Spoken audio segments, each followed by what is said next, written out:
సంక్రాంతి పండుగకు తమ సొంత ఊర్లకు బయలుదేరిన ప్రయాణికులతో బస్సులన్నీ కిక్కిరిసిపోతున్నాయి. దీనికి సంబంధించి మరింత సమాచారాన్ని మా ప్రతినిధి సాగర్ నల్గొండ ఆర్టీసీ బస్టాండ్ నుండి అందిస్తారు. సంక్రాంతి పండుగ నేపథ్యంలో వివిధ ప్రాంతాలలో స్థిరపడినటువంటి ప్రజలంతా కూడా తమ సొంత ఊర్లకు బయలుదేరుతున్నారు. తమ కుటుంబ సభ్యులతోటి, ఆత్మీయులతోటి, స్నేహితులతోటి అత్యంత సంతోషంగా పండుగను సంక్రాంతి పండుగను సెలబ్రేషన్స్ చేసుకోవడానికి అంతా కూడా తమ సొంత ఊర్లకు బయలుదేరుతున్నటువంటి పరిస్థితి.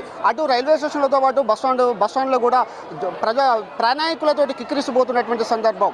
అయితే తమ సొంత వాహనాలు ఉన్నటువంటి ప్రజలంతా కూడా తమ సొంత వాళ్ళు బయలుదేరినప్పటికీ ఎక్కువ మధ్యతరగతి కుటుంబాలకు చెందినటువంటి ప్రజలంతా, ప్రయాణికులంతా కూడా అటు రైల్వే స్టేషన్లను, ఇటు బస్ స్టేషన్లో ఆశ్రయిస్తున్నటువంటి పరిస్థితి కనిపిస్తుంది. ప్రస్తుతానికి మనం నల్గొండ జిల్లా కేంద్రంలో ఉన్నటువంటి బస్ స్టాండ్లో ఉన్నాము.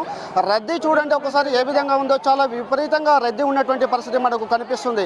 ఒకే బస్సు అంటే ఇటీవలనే కాంగ్రెస్ ప్రభుత్వం ఏర్పడిన తర్వాత మహిళలకు ఉచిత బస్సు ప్రయాణం పెట్టిన తర్వాత దానికి అనుగుణంగా ముఖ్యంగా పల్లె వెలుగు బస్సులు కావచ్చు, ఎక్స్ప్రెస్ బస్సులు కావచ్చు, వాటిలో మాత్రమే మహిళలకు ఉచిత ప్రయాణం కల్పిస్తున్నటువంటి నేపథ్యంలో ఎక్కువగా రద్దీకి అనుగుణంగా సంక్రాంతి పండుగ నేపథ్యంలో తమ సెలబ్రేషన్స్ తమ కుటుంబాల మధ్య తమ సొంత గ్రామాలలో కుటుంబ సభ్యుల మధ్య పండుగను జరుపుకోవడానికి తమ సొంత ఊళ్ళకు బయలుదేరినటువంటి ప్రయాణికులకైతే చేదు అనుభవం ఎదురైనటువంటి పరిస్థితి. అంటే వేలాది మంది ప్రయాణికులైతే మనం ఇక్కడ చూస్తున్నటువంటి పరిస్థితి. చాలా ముఖ్యంగా ఎక్కువగా కూడా మహిళలకు ఉచిత బస్సు ప్రయాణాల్లో పల్లె వెలుగు బస్సులు కావచ్చు లేదా ఎక్స్ప్రెస్ బస్సులకు ప్రయాణికులకు అనుగుణంగా ఏర్పాటు చేయకపోవడంతో ఇటువంటి రద్దీ ఏర్పడినటువంటి పరిస్థితి ఏర్పడింది. ఇక్కడ మనకు కొంతమంది ప్రయాణికులు ఉన్నారు. అమ్మ, ఎక్కడికి వెళ్తున్నారు? ఒక 20 minutes అవుతుంది. బస్సులు ఎందుకు 20 minutes బస్సులు రాలేదా? హాఫ్ అన్ అవర్కి ఒక బస్, కాకపోతే వచ్చినట్టు ఫిల్ అయిపోతున్నాయి. ఇట్లా అయితే కష్టమైపోతుంది. ఎక్కిన నిలవనికి ప్లేస్ దొరకట్లేదు అనమాట. నిలబడదామన్నా అసలు ఏదైనా మస్తు కష్టమవుతుంది. బస్సులలో వేసుకున్నాడు అట్లా చాలా ఇబ్బంది అవుతుంది అనమాట. బస్సులలో మెయిన్ ఫెస్టివల్స్ టైము లేకుంటే ఈ వీకెండ్స్, సాటర్డే ఇట్లా మాత్రం చాలా ట్రబుల్ అవుతుంది బస్సులలో. పెట్టిన స్కీమ్ అనేది మంచిగా ఉంది కానీ ఇట్లా అయితే అందరికీ ప్రాబ్లం అవుతుంది అనమాట. సో ఇది కొంచెం దృష్టిలో పెట్టుకొని ప్రాబ్లం కాకుండా చూసుకోవడం బెటర్. ఇక చూస్తున్నారు కదా ఎట్లుందో. మేము ఇంకా లాస్ట్ క్రిస్మస్కి మేము హాలిడేస్కి పోతప్పుడు ఒక 1 hour వెయిట్ చేసినాం బస్సెస్కి. ఇట్లయితే కష్టం అండి. అంటే ఏ బస్సులు పల్లె వెలుగు బస్సులు రావట్లేదా, లేకపోతే ఎక్స్ప్రెస్ లాంటివి కానీ డీలక్స్ లాంటివి కానీ అట్లాంటి బస్సులు కూడా మాకు డీలక్స్ అయితే ఇంతవరకు కనిపించలేదు వచ్చిన కాంచి. ఈ పల్లె వెలుగు ఇంకా ఇవి వస్తున్నాయి కానీ ఎక్స్ప్రెస్ కూడా అసలు ప్లేస్ ఉండట్లేదు. రెండు అట్లనే ఎండేస్తున్నాయి టైట్గా. సో ఇట్లయితే కష్టం. ఇది ఈ విధంగా అయితే తమకైతే చాలా ఇబ్బందికరంగా ఉన్నటువంటి పరిస్థితి ఏర్పడుతుంది. అమ్మ, ఎక్కడికి పరిస్థితి మొత్తానికైతే మనం చూస్తున్నాము.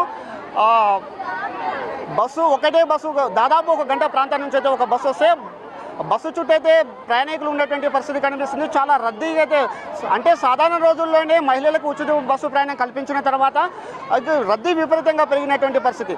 అదే అంతేకాకుండా సంక్రాంతి పండుగ రావడంతో ఇంకా రద్దీ అనేది విపరీతంగా పెరిగిపోవడంతో చిన్నపిల్లలు, వృద్ధులు, మహిళలంతా కూడా చాలా ఇబ్బంది పడుతున్నటువంటి పరిస్థితి. అంటే ప్రయాణికులుగా రద్దీకి అనుగుణంగా నల్గొండ జిల్లా కేంద్రంలో ఉన్నటువంటి డిపో పరిధిలో ఉన్నటువంటి బస్సులను కూడా రద్దీకి అనుగుణంగా ఏర్పాటు చేయకపోవడంతో గంటల తరబడి వీక్షిస్తున్నామన్నటువంటి చెప్తున్నటువంటి పరిస్థితి కనబడుతుంది.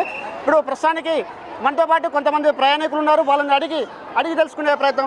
మనతో పాటు కొంతమంది ప్రయాణికులు ఉన్నారు. అమ్మ, ఎక్కడికి వెళ్ళాలి? సూర్యాపేట వెళ్ళాలి. సూర్యాపేట వెళ్ళాలి. ఎంతసేపు నుంచి వెయిట్ చేస్తున్నారు? హాఫ్ అన్ అవర్ నుంచి వెయిట్ చేస్తున్నాం. ఏంటి బస్సులు రావట్లేదు? వస్తున్నాయి. చిన్నపిల్లగాడు ఉన్నాను, లేట్ అవుతుంది. మీరు ఎక్కడికి వెళ్ళాలమ్మా? నగరకల్ పోవాలండి. గంట సేపు అవుతుంది. ఇంకో అట్లే చాలా మంది ఉన్నారు, అందువల్ల ఆగుతున్నాం. రైట్. ఇది మొత్తానికైతే చిన్నపిల్లలతోటి, వృద్ధులతోటి, మహిళలతోటి ప్రయాణికులైతే చాలా ఇబ్బంది పడుతున్నటువంటి పరిస్థితి ఏమంటూ కనిపిస్తుంది. మొత్తానికైతే ప్రయాణికులకు రద్దీకి అనుగుణంగా బస్సులను ఏర్పాటు చేయకపోవడం వల్ల ప్రయాణికులైతే తీవ్ర అవస్థలు పడుతున్నటువంటి పరిస్థితి మనకైతే కనిపిస్తుంది. అంటే సాధారణ రోజుల్లోనే నల్గొండ జిల్లా కేంద్రంలో అటు విద్యార్థులతో కావచ్చు, ఉద్యోగులతో కావచ్చు, గృహిణులతో కావచ్చు చాలా రద్దీగా ఉన్నటువంటి నల్గొండ బస్టాండ్ ప్రాంతం పండగ నేపథ్యంలో ఇంకా విపరీతంగా రద్దీ పెరగడంతో దానికి అనుగుణంగా బస్సులు ఏర్పాటు చేయకపోవడం వల్ల తీవ్ర ఇబ్బంది పడుతున్నట్టు చెప్తున్నట్టు వాళ్ళ పరిస్థితి అయితే మనకు కనిపిస్తుంది. మొత్తానికైతే ఆర్టీసీ అధికారులు స్పందించి ఇప్పటికైనా ఆ పండగకు అనుగుణంగా వరుసగా సెలవులు రావడంతో వరుసగా గవర్నమెంట్ కూడా వరుసగా ఆ రోజు సెలవులు ఇవ్వడంతో అటు ఉద్యోగస్తులు వివిధ ప్రాంతాలలో స్థిరపడినటువంటి ప్రాంతాల్లో ప్రజలంతా కూడా ఒకేసారి నల్గొండ జిల్లా కేంద్రంలో ఆర్టీసీ బస్టాండ్కి చేరుకోవడంతో ఇక్కడ రద్దీకి అనుగుణంగా బస్సులు లేకపోతే చాలా ఇబ్బంది పడుతున్నటువంటి పరిస్థితి కనిపిస్తుంది. అయితే మనతో పాటు మరో ప్రయాణికురాలు ఉన్నారు. అమ్మ, ఎక్కడికి వెళ్ళాలి? సూర్యాపేట వెళ్ళాలండి. ఎంతసేపు నుంచి వెయిట్ చేస్తున్నారు? మేము 2 గంటల నుంచి వెయిట్ చేస్తున్నాం. ఫ్రీ బస్సులు పెట్టిన కాడ నుంచి మస్తు ఇబ్బంది అవుతుంది. ఈ ఫ్రీ బస్సు పెట్టిన కాడ నుంచి మహిళలు అందరు పెద్దోళ్ళు అందరు ఇబ్బంది పడుతుండ్రు.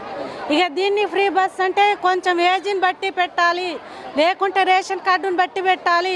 ఇట్లా ఫ్రీ అంటే చిన్నోళ్ళ కాడ నుంచి పెద్దోళ్ళందరూ ఇబ్బంది పడుతుండ్రు. ఇది మెయిన్ ఫ్రీ బస్సు తీసేయాలండి. ఇక ఒకటి ఇది తీసేస్తేనే మహిళలకు ఎవరికైనా కొంచెం సేఫ్టీ ఉంటుంది, లేకుంటే ప్రాణాలు పోతున్నాయి.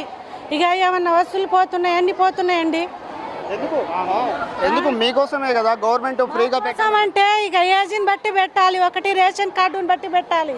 ఫ్రీ అంటే ఏది పడితే అందరు ఎక్కుతుండ్రు, జాబ్ పర్పస్ ఎక్కుతుండ్రు, మహిళలు ఎక్కుతుండ్రు, అందరు చిన్న పిల్లలు ఎక్కుతుండ్రు. ఇక ఫ్రీ అంటే ఏజ్ని బట్టి 18 సంవత్సరాల నుంచినో 20 సంవత్సరాల నుంచో దేన్ని బట్టి పెట్టాలి. కానీ ఇక అందరికీ ముసలోళ్ళు ఉంటారు, పెద్దోళ్ళు ఉంటారు, జాబ్ పర్పస్ ఉంటారు, అందరు ఉంటారండి. ఇక దాని గురించి మస్తు ఇబ్బంది అవుతుంది. ఇక ఈ ఫ్రీ బస్సు తీసేయాలి మెయిన్. ఇది మొత్తానికైతే నల్గొండ ఆర్టీసీ బస్టాండ్లో ప్రయాణికుల సంఖ్యకు అనుగుణంగా బస్సులు ఏర్పాటు చేయకపోవడంతో గంటల తరబడి మేము నిరీక్షిస్తున్నాము. ఆర్టీసీ అధికారులు ప్రయాణికులకు అనుగుణంగా బస్సులు ఏర్పాటు చేయాలని వారు విజ్ఞప్తి చేస్తున్నటువంటి పరిస్థితి. వీడియో జర్నలిస్టు రాఘవ్ సాయితో సాగర్, నల్గొండ ఆర్టీసీ డిపో.